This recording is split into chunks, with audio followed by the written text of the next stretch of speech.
Hey everyone, in this video I'll show you how to freeze a frame in Microsoft Clipchamp editor.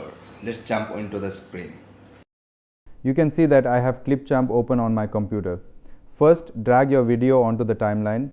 You should know that there is no direct way to freeze a frame in Clipchamp, so we have to use a workaround. Now bring your playhead to where you want to freeze the frame.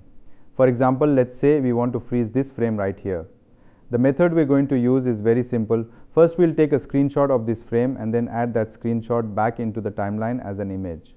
So split the clip by pressing S and zoom in as much as you can. Next, drag the second part of the clip away to create some space.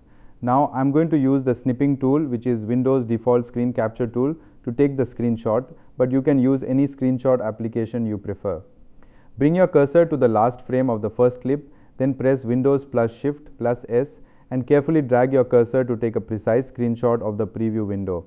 Making sure you capture only the video frame, a pop-up should appear after taking the screenshot.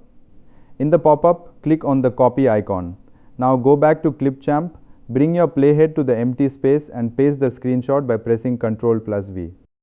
Now drag the screenshot so it connects perfectly with the first part of the video. Now if I play the video, you can see that we have created a frozen frame here. I know this is a lengthy process, but this is currently the only way to freeze a frame in Clipchamp.